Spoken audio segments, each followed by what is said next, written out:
नमस्कार विद्यार्थी मित्र, मी गोविंद सोले स्वागत करतो तुमचं भार्गवी सक्सेस क्लासेसमध्ये. आपण पॉलिटीची रिव्हिजन सिरीज चालू केलेली आहे. रिव्हिजन सिरीज ही आपण PYQ म्हणजे प्रिव्हियस इयर क्वेश्चन्स जे MPSC विचारले गेलेले 10 वर्ष झाली मागचे विचारले गेलेले प्रश्न हे आपण बघत आहोत आणि त्यावरून आपण रिव्हिजन करत आहोत. सरळ सेवा भरती जी होती त्यापेक्षा आता हे स्वरूप वेगळं आहे. 2 तासाचा जरी सरळ सेवेमध्ये 2 तासाचा वेळ असायचा 100 प्रश्नांना, आता 100 प्रश्नांना फक्त 60 मिनिटे आहे. तर आपल्याला कमी वेळेत अचूक उत्तर द्यायची आहे. विचार करायला वेळ खूप कमी आहे. तर आपण प्रश्नाच्या मार्फतच आपण याची संपूर्ण रिव्हिजन करणार आहोत आणि नवीन विद्यार्थ्यांनी कन्सेप्ट क्लिअर जाते. तर सुरू करूया आपल्या पहिल्या प्रश्नापासून. चॅप्टर 2 आहे घटनेची निर्मिती. तर घटना कशी निर्माण झाली त्यावर हा पहिला प्रश्न घेऊया. ठीक आहे. तर पहिला प्रश्न असा म्हणतोय की भारतीय संविधान, आपलं जे संविधान आहे ते संविधानाने वेगवेगळे संदर्भ घेतले होते आपल्या संविधानात ऍड करण्यासाठी. तर ते संदर्भ कोणत्या देशाकडून कोणते संदर्भ घेतले होते यावर प्रश्न. तर प्रत्येक देशाकडून काही ना काहीतरी आपण चांगल्या गोष्टी घेत आलेलो आहोत. तसंच तुम्ही पण युट्यूबच्या भरपूर सारे व्हिडिओ आहेत, त्यातल्या चांगल्या गोष्टी घ्या आणि बाकी सोडून. ठीक आहे, चालेल. पहिला म्हणजे अमेरिकेकडून आपण काय गोष्टी घेतलेल्या आहेत. तर आपण एकदा क्विक रिवाइज करू की अमेरिकेकडून काय घेतलं. आपण राष्ट्रपती पद घेतलेलं आहे.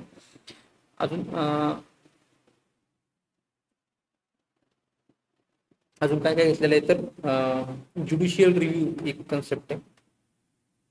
ज्युडिशियल रिव्ह्यूची एक कन्सेप्ट आपण त्यांच्याकडून घेतलेली आहे. नंतर कॅनडा देशाकडून काय घेतलेलं आहे. तर कॅनडा देशाकडून आपण केंद्र राज्य संबंधामध्ये केंद्र राज्य जी रिलेशन आहेत, संबंध आहेत, त्यामधून आपण स्ट्रॉंग युनियन ही कन्सेप्ट आपण कॅनडाकडून घेतलेली आहे. आणि तेच तो शब्द तिथे त्यांनी वापरला की केंद्र सरकारसाठी युनियन हा शब्द जो आहे आणि युनियन शब्द वापरून मुख्य सत्ता ही केंद्राकडे आहे असं ते दर्शवलं आहे. दुसरं दक्षिण आफ्रिकेकडून आपण काय घेतलेलं आहे. तर राज्यसभा निवडणूक पद्धती म्हणजे आज जे राज्यसभेवर आपले खासदार निवडून जातात याची प्रोसेस खूप वेगळी आहे. जशी लोकसभेमध्ये डायरेक्ट इलेक्शन होतं, आपण वोट करतो आणि खासदार निवडले जातात, तसं राज्यसभेमध्ये तसं होत नाही. तर आपण नाही तर ती जी खासदार आहेत ते इनडायरेक्टली निवडले जातात. इनडायरेक्टली कोणाकडून निवडले जातात. तर आपण जे निवडून दिलेले आमदार आहेत किंवा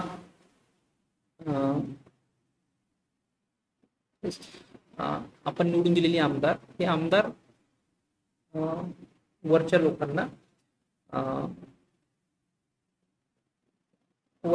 ते निवडून देतात राज्यसभेत. कारण राज्यसभे नावात काय माहिती का, राज्यसभा आहे. तर हे राज्यांचं प्रतिनिधित्व केलेलं आहे आणि लोकसभेमध्ये लोकांचं प्रतिनिधित्व. ठीक आहे, नावामध्ये आपल्याला या गोष्टी क्लिअर होतात आणि मग त्यावरून छोट्या कन्सेप्ट त्या क्लिअर करतात. राज्यसभा म्हणजे राज्यांची सभा, म्हणजे राज्य सरकार मधले काही प्रतिनिधित्व केलेले. तर आणि राज्यसभेचं खूप महत्व आहे. इमर्जन्सीच्या संदर्भामध्ये म्हणा किंवा काही गोष्टींची पॉवर फक्त राज्यसभेकडे. तर हे आपण हळूहळू पुढे बघूया जेव्हा आपण राज्यसभा टॉपिक करू. ठीक आहे. जसं तुम्हाला IAS IPS all India service ही माहिती आहे. तर ऑल इंडिया सर्व्हिस बनवण्याचा सगळ्यात मोठं काम राज्यसभेकडे. कारण राज्यसभेने जर तो ठरवल्यावरच तो पुढे जातो. कारण राज्यांसाठीची ही सेवा आहे आणि त्यामुळे राज्यसभेला अनन्य साधन. आणि ही जी त्यात निवडून द्यायची जी पद्धत आहे खासदारांची, ती दक्षिण आफ्रिकेकडून आपण घेतलेली. तर पर्याय क्रमांक 3 बरोबर आहे. आणि आयर्लंडकडून आपण काय घेतलेलं आहे. तर आयर्लंडकडून आपण सदस्यांचं जे नामनिर्देशन आहे राज्यसभेवर, तर राज्यसभेमध्ये टोटल किती सीट आहेत, तर 250 सीट आहेत. तर त्या 250 सीट पैकी 12 ज्या सीट्स आहेत त्या राज्यसभेवर नॉमिनेट होतात. नॉमिनेट कोण करतं, तर राष्ट्रपती करतो. राष्ट्रपती ऑब्विसली त्याच्या मनाने तर करत नाही, त्याला सल्ला द्यायला कोण आहे, तो मंत्रिमंडळ आहे. ठीक आहे, मंत्रिमंडळाच्या सल्ल्यानेच हे 12 लोक नियुक्त होतात. असं काही त्यांच्या राष्ट्रपतीच्या काही अंगात येत नाही आणि तो काही स्वतः करतो, हे तुम्हाला माहिती गोष्ट. सगळं आपलं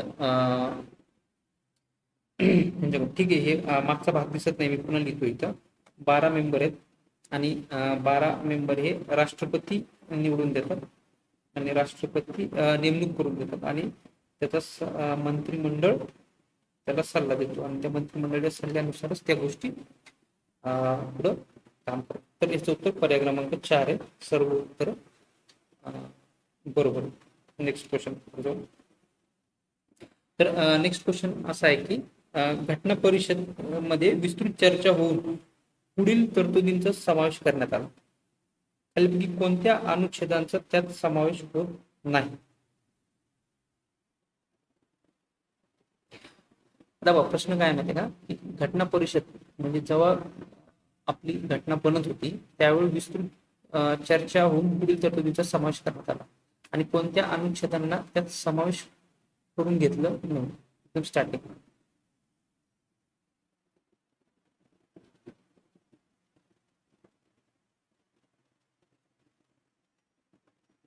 तर 51 अनुसार मूलभूत कर्तव्य. बघा प्रश्न काय माहितीये का, कोणती गोष्ट अनुच्छेद कोणती गोष्ट संविधानामध्ये त्यावेळेस नव्हती असा प्रश्न येतो. तर हे जे आपल्याला सरळ सरळ ही गोष्ट एक माहिती की आपली एक कॉन्स्टिट्यूशन अमेंडमेंट झाली होती, 42nd कॉन्स्टिट्यूशन अमेंडमेंट 1976 झालं होतं आणि त्यानुसार ही जी मूलभूत कर्तव्य ऍड केली होती आणि बाकीच्या ह्याच्या 368 नुसार घटना दुरुस्ती हे आपल्या संविधानामध्ये होतच. यावर चर्चा पण झाली. आणीबाणी होती आणि अनुच्छेद 123 होतं वटहुकूम, ऑर्डिनन्स म्हणतात त्याला.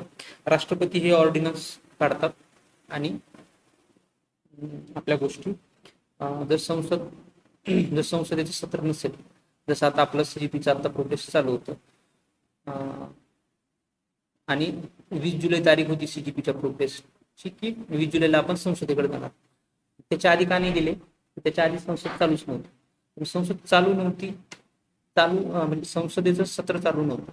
मग समजा राष्ट्रपतीला असं अर्जंट काहीतरी एखादी अडचण म्हणजे प्रशासनामध्ये अडचणी आल्या आणि काहीतरी एक लॉ पास करायचं, म्हणजे एक लॉ पास करून द्यायचं आणि सत्र चालू नाही, तर राष्ट्रपतींना एक वटहुकुमाचा अधिकार आहे 1, 2, 3 नुसार की आर्टिकल 1, 2, 3 नुसार एक ऑर्डिनन्सचा अधिकार आहे की त्यानुसार ते एक ऑर्डिनन्स पास करून त्याला कायद्याचं रूप देऊ शकतात.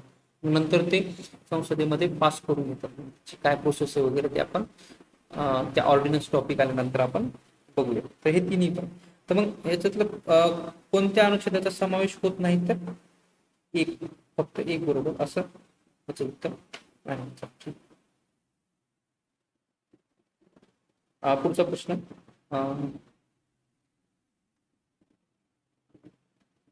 ठीक आहे, दिसते ना व्यवस्थित सगळं. ठीक आहे. भारताच्या संविधान परिषदेच्या कार्यविषयक समितीचे अध्यक्ष कोण होते. याचं आता इंग्लिश व्हर्जन मी घेतलेलं नाही, तर ठीक आहे मी सांगतो तुम्हाला. कार्यविषयीच्या समितीचे अध्यक्ष कोण होते, तर राजेंद्र प्रसाद हे कशाचे अध्यक्ष होते. ठीक आहे, सुकाणू समितीचे अध्यक्ष होते, म्हणजे सुकाणू समितीचे होते. ठीक आहे. आंबेडकर हे ड्राफ्टिंग कमिटीचे म्हणजे ड्राफ्टिंग कमिटीचे होते. जवाहरलाल नेहरू हे युनियनच्या संदर्भातचे सगळे होते आणि हे जे जी.व्ही. मावळणकर आहेत, हे जी.व्ही. मावळणकर जे ते या परिषदेचे अध्यक्ष आहेत कार्यविषयी. आता जी.व्ही. मावळणकर विषयी जर सांगायचं झालं तर घटना निर्मिती होत असताना बघा 2 सभा व्हायची. एक घटना निर्मितीची एक व्हायची, म्हणजे घटना निर्मितीचं काम व्हायचं आणि नंतर दुपारून काय व्हायचं की आपली संसद बसायची त्यांची त्यावेळेस, म्हणजे नॉर्मल जे काम आहे आपलं जे डेली लॉ बनवणं वगैरे, तर अशा दोन इव्हेंट व्हायचे. तर मग घटना निर्मितीचं काम आहे ना ते त्याचे अध्यक्ष राजेंद्र प्रसाद होते आणि जेव्हा नॉर्मल संसद चालायची तेव्हा त्याचे अध्यक्ष जी व्ही मावळणकर राहायचे. आणि नंतर जेव्हा 1952ला आपले इलेक्शन झाले आणि संसदेचं सत्र लोकसभेमध्ये पुन्हा जी व्ही मावळणकरच हे स्पीकर झालेले आपल्याला पुढे दिसतात. तर पहिले स्पीकर कोणी लोकसभेचे, तर जी व्ही मावळणकरच आहे. ठीक आहे, नेक्स्ट प्रश्नाकडे. संविधान परिषदेच्या सल्लागार शाखेने भारतीय राज्यघटनेचा पहिला मसुदा डायजेस्ट मध्ये तयार केला. ठीक आहे.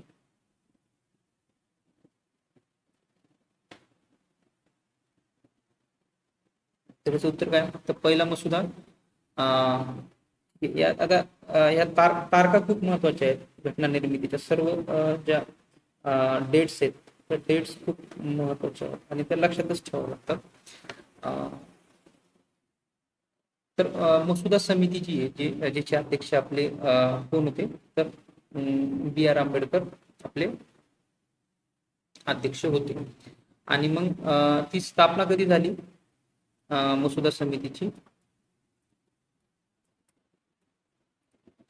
ऑगस्ट मध्ये झाली का, किती आणि इयर सांगा, ड्राफ्टिंग कमिटीचे इयर सांगा. तर त्याचं फॉर्मेशन कधी झालं, तर 29 ऑगस्ट 1947 ला झालं. ठीक आहे.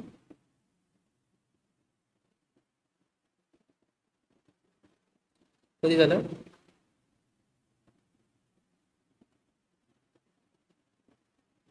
माझ्या मते डेट्सच्या थोडं आपल्याला आहेत असं वाटतं मला, कारण मी ते चेक करतो.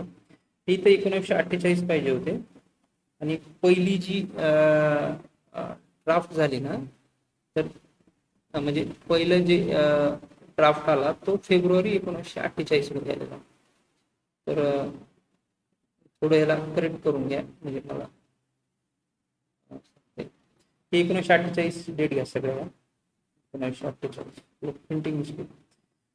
ठीक आहे. तर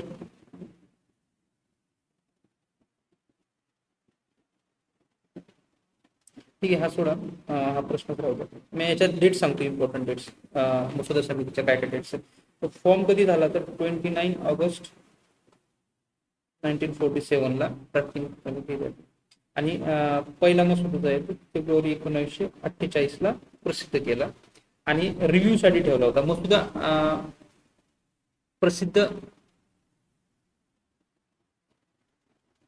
प्रसिद्ध करण्याचं काय काम असतं की जे आम्ही बनवलंय ते रिव्ह्यू साठी दिलं जातं सामान्य लोकांसाठी, आणि ते बघून काय सजेशन असतील तर ते द्या असं.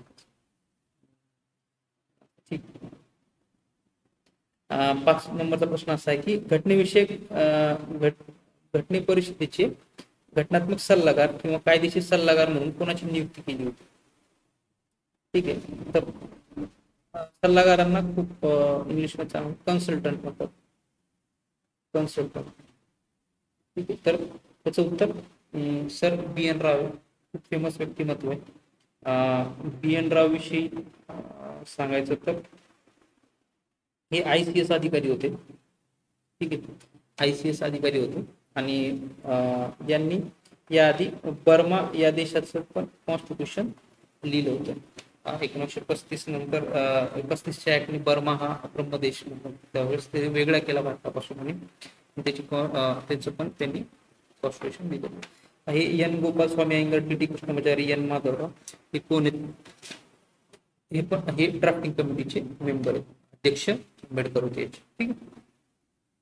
आणि त्याच ड्राफ्टिंग कमिटीचे हे सगळे हे बाकीचे 3 सदस्य होते. तर ठीक आहे. संविधान सभेचे खालीलपैकी योग्य कथन ओळखायचे, स्टेटमेंट करेक्ट कोणते आहे. संविधान सभेची निवडणूक जुलै ऑगस्ट 1946 मध्ये संपन्न झाली. तर आपली जी संविधान सभा बनणार होती, त्या संविधान सभा मध्ये मग मेंबर कोण असतात, कॅबिनेट मिशननी ते ठरवण्यात आलं होतं. तर संविधान सभेचे जे मेंबर आहेत तर ते इलेक्ट होऊन आलेले आहेत. ठीक आहे, इलेक्ट झालेले आहेत. आणि काही नॉमिनेटेड होते पण ते प्रिन्सली स्टेटसाठी होते. जे आपल्याकडे जे 546 पंचायत जे पण आकडा आहे तो त्याचे तेवढे जे प्रिन्सली स्टेट होते त्याच्यातून काही लोक नामनिर्देशित केले गेले आणि काही लोक इलेक्टेड होते. मग इलेक्टेड कुठून होते की जिथं ब्रिटिशांचं डायरेक्ट कंट्रोल आहे. इंडियन स्टेट म्हणजे जे ब्रिटिश क्राऊनच्या अंतर्गत डायरेक्ट स्टेट होते त्यांना त्यांच्या त्या राज्यांमध्ये इलेक्शन झाले आणि ज्याच्यावर डायरेक्ट कंट्रोल नव्हतं प्रिन्सली स्टेट होते त्या राज्यांमध्ये नॉमिनेशन झाले. मग हे झाले कधी तर जुलै ऑगस्ट मध्ये संपन्न झाली ही निवडणूक झाली. मग यात वोट कोण केलं तर वोट सामान्य व्यक्तींनी नाही केलं, सामान्य नागरिकांनी नाही केलं. प्रौढ मताधिकार नव्हता त्यावेळेस.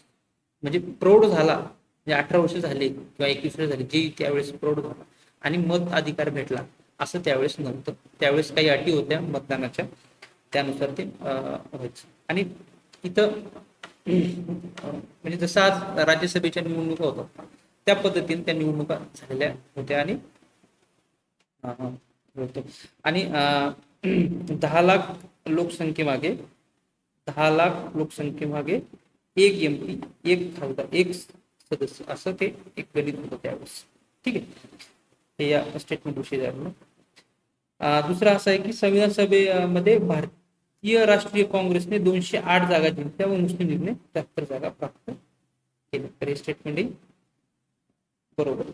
ठीक आहे, आता हे आकडे पण खूप महत्वाचे आहेत. मग ठीक आहे, 10 लाख लोकसंख्येमागे येत होता. टोटल 389 जागा होत्या. ठीक आहे, 389 जागा होत्या आणि यापैकी जवळपास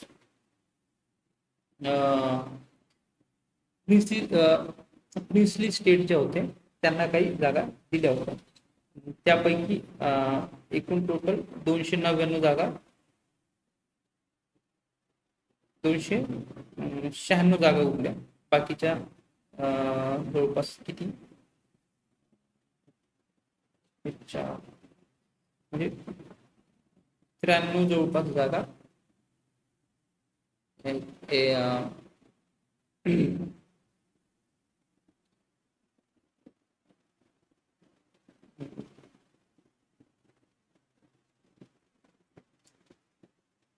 वेगवेगळ्या राज्यांसाठी दिल्या होत्या. ठीक आहे, टोटल 389 जागा कळालं. त्यापैकी 299 जागा पार्टिशन नंतर आल्या आणि 93 जागा ह्या प्रिन्स स्टेटला दिल्या होत्या. करेक्ट आहे, प्रिन्स स्टेटला आपण 93 जागा दिल्या होत्या. मग नंतर पुन्हा पार्टिशन झाल्यानंतर जागा बदलल्या आणि मुस्लिम लीग ते ठीक आहे, मुस्लिम लीग वेगळी झाली तर ते पाकिस्तान तो प्रश्न वेगळा आहे. ठीक आहे, नेक्स्ट क्वेश्चन. यादी 1 आणि यादी 2 अशी जुळवायची आपल्याला. ठीक आहे, तर वर एक समितीचं नाव दिलेलं आहे आणि त्याचे अध्यक्ष आपल्याला खाली दिलेले आहेत ते पर्यायामध्ये जोडायचे. तर घटना निर्मितीचं काम आहे ना हे सभेमार्फत चाललेलं, प्रत्येक समित्यांमार्फत चाललेलं. तर या समित्या खूप महत्वाच्या आहेत आणि यावर रिपीटेडली क्वेश्चन येतात. रिसेंट एक्झाम्पल ह्याही वर्षी त्याचं येण्याचे चान्सेस जास्त. तर पहिली समिती कोणती आहे? सुकाणू समिती. तर सुकाणू समितीचे अध्यक्ष कोण होते? तर डॉक्टर राजेंद्र प्रसाद. डॉक्टर राजेंद्र प्रसाद होते. ठीक आहे, डॉक्टर राजेंद्र प्रसाद. नंतर काय? मूलभूत हक्काची उपसमिती. ठीक आहे, समिती नाही विचारलेली. तर मूलभूत हक्क समितीचे अध्यक्ष कोण होते? तर ते सरदार वल्लभभाई पटेल होते. पण उपसमितीचे अध्यक्ष कोण होते? तर त्याचं खाली उत्तर दिलेलं आहे JB कृपलानी होते.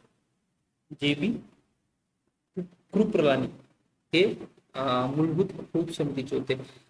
जे सरदार वल्लभभाई पटेल होते ना ते मूलभूत हक्क, मायनॉरिटी राईट्स अशी नावाची एक म्हणजे त्यात भरपूर सारे विषय होते. ईशान्येकडच्या राज्यांचे काही राईट्स होते. पुन्हा काय म्हणतात त्याला मूलभूत हक्क आणि कर्तव्य वगैरे सगळ्या गोष्टीसाठी एक समिती होती. आणि मग त्या गोष्टीला काय केलं? डिवाइड केलं उपसमितीमध्ये. मूलभूत हक्काची एक समिती होती, त्याचे अध्यक्ष जे.बी. कृपलानी होते आणि ईशान्येकडील राज्यांसाठी एक उपसमिती गेली होती, त्याचे अध्यक्ष कोण होते का? बारडोली म्हणून होते. ठीक आहे. आणि केंद्रीय घटना समितीचे अध्यक्ष कोण होते? तर हे बघा, जिथं केंद्र आलं ना, युनियन गोष्ट आलं ना, ते सरळ सरळ लक्षात ठेवा, नेहरू. आणि जिथं प्रांतीय घटना वगैरे आली ना, त्याचे अध्यक्ष लक्षात ठेवा, काय आपले वल्लभभाई पटेल, सरदार वल्लभभाई पटेल. ठीक आहे. अजून काही समिती आहेत त्या अजून पुढे प्रश्नामध्ये येतील, आपण त्या बघूया. ठीक. प्रश्न असा आहे की संविधान कोणत्या वर्षी इंडियन नॅशनल काँग्रेसने प्रथमच संविधान सभेची मागणी केली? कधी केली? तर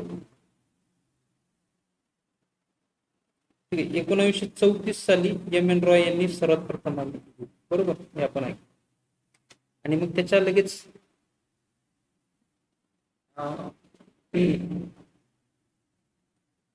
पुढच्या वर्षी लगेच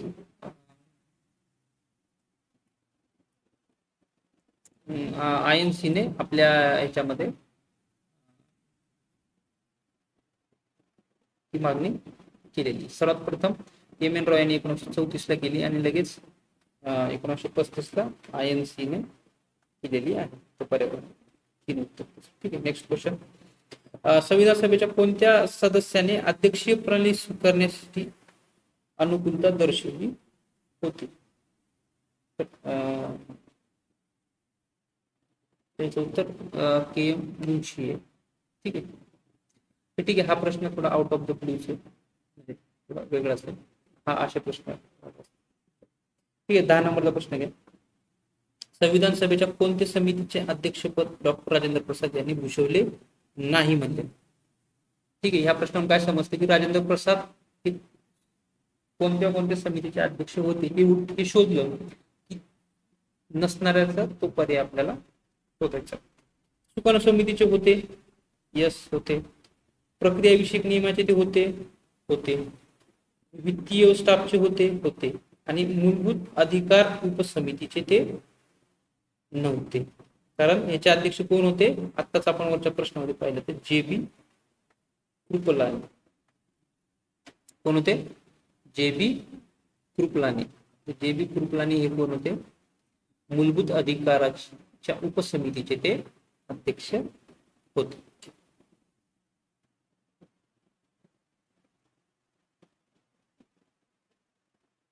खालीलपैकी कोणत्या तरतुदी संविधान सभेने 26/11/1949 म्हणजे 26 नोव्हेंबर 1949 रोजी घटना स्वीकारली त्याच दिवशी तत्काळ लागू करण्यात आली? तर संविधान लागू होण्याची तारीख वेगळी आहे आणि संविधानावर म्हणजे 26 नोव्हेंबर 1949 ला काही गोष्टी संविधानाच्या लगेच लागू झाल्या आणि बाकी सगळ्या गोष्टी 26 जानेवारी नंतर लागू झाल्या. तर इन्स्टंट कोणत्या गोष्टी लागू झाल्या? तर नागरिकत्वाच्या काही तरतुदी लागू झाल्या. मूलभूत हक्क लगेच लागू झालेले नाही. मूलभूत अधिकार जे ते लगेच लागू झालेले नाही, 26 जानेवारी नंतर झाले. राष्ट्रपती शपथ एक लागू झाली होती. कारण राष्ट्रपती जवळ आपण कधी राष्ट्रपतीची नेमणूक झाली तर 26 तारखेच्या आधीच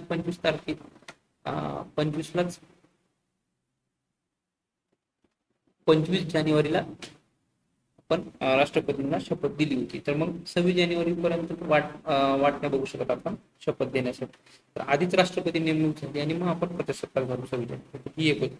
आणीबाणी विषयक तरतूद लगेच लागू झालेली नाही. ठीक आहे, ती पण लागू झाली. आणि निवडणूक आयोग आणि त्याचे कार्य,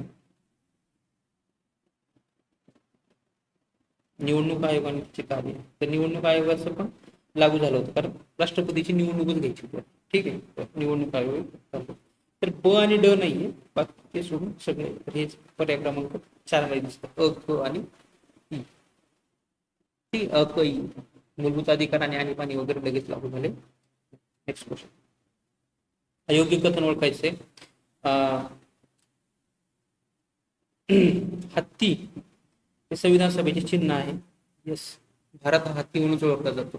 तुम्ही कोणतं जरी न्यूजपेपर वगैरे फॉलो केलं आणि त्यामध्ये जर भारताची काही अचिव्हमेंट दाखवायची असली किंवा भारताचं स्वरूप जर दाखवायचं असलं ना इंटरनॅशनल याच्यामध्ये, तर एक हत्ती दाखवला जातो आणि हत्तीच्या स्वरूपातच त्या गोष्टी आपल्याकडे कन्वे केल्या जातात.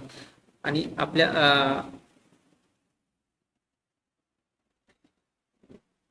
राज्यघटनेच्या बुकवर ते हत्ती स्वरूपातच ते मांडलेलं अवाढव्य असा भारत त्याला हत्ती असतो. ठीक आहे, हत्ती सोबत त्याचं कम्पॅरिझन केलं. बी एन राव हे संविधान सभेचे संविधानिक सल्लागार म्हणून नियुक्त करण्यात आले होते. ही स्टेटमेंट करेक्ट आहे. आपण आता वरच एका प्रश्नामध्ये बघितलं होतं की बी एन राव हे संविधान सभेचे संविधानिक सल्लागार आहे. Next, H V R Iyengar हे संविधान सभेचे मुख्य ड्राफ्ट्समन होते. तर आता बघा, आता हे स्टेटमेंट कुठून आलेलं आहे, यम लक्ष्मीकांतमध्ये ऍटपीस हे दिलेलं आहे.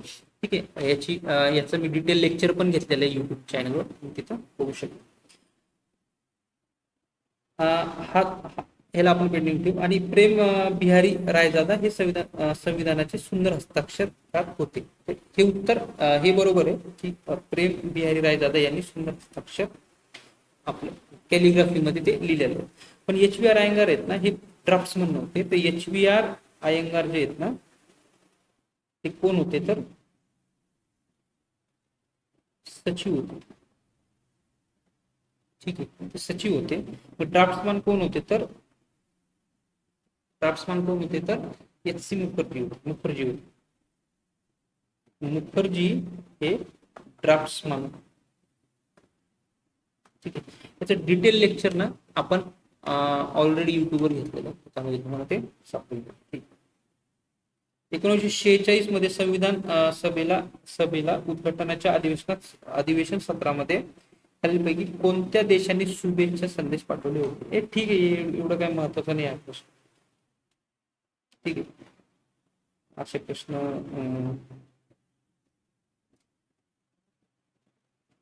जास्त एवढे इम्पॉर्टंट नाही. ठीक आहे, नेक्स्ट. भारतीय संविधान जगातील सर्वाधिक विस्तृत संविधान आहे असे कोणी म्हणते.